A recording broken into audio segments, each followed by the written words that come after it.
France and Belgium 2018, England 2016, Germany 2015, Italy and Bulgaria 2013, Greece and Spain 2011.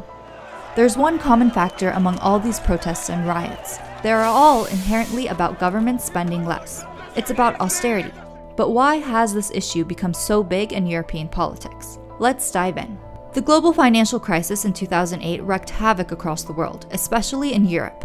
When it became obvious banks required bailouts, governments began to borrow more and more money. Their debts were piling up. They were required to accept loans with stricter repayment conditions, so they had to cut down on significant public welfare programs. To do so, they began implementing austerity measures, which essentially amounts to governments cutting spending and increasing taxes. The minimum wage, unemployment, and pension benefits, as well as family and child tax benefits, were all cut. Public sector pay was also cut and hiring froze.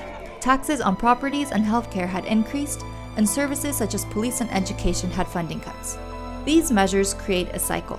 Governments cut back on public spending. This means households and businesses need to spend more of their budget on services that were previously provided for. This results in decrease in disposable income for households and profits for businesses, meaning a reduction in public savings and less tax revenue for the government. Eventually, the government needs to raise even more taxes and cut even more public spending, starting the cycle all over again. The measures caused unemployment and poverty to rise between 2008 and 2014.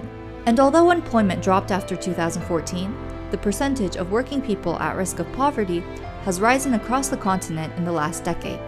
9.8% of the population lived below the poverty line in 2015, and 17.3% were at risk of poverty. Homelessness has also increased, and even suicide rates have gone up. Concurrently to this, we've seen a rise in support for populist parties, both on the right and left, but specifically on the right, upending decades-long trends towards multiculturalism, political stability, and social and economic integration. Li rispediamo tutti a casa loro col primo aereo che deve partire. Non possiamo riempirci di Africa in Italia. We opened the door of France to mafias, to terrorists who quickly understood the advantages that they could get from our incredible powerlessness, who sent their soldiers of hate among the flow of migrants to hit our country in the heart.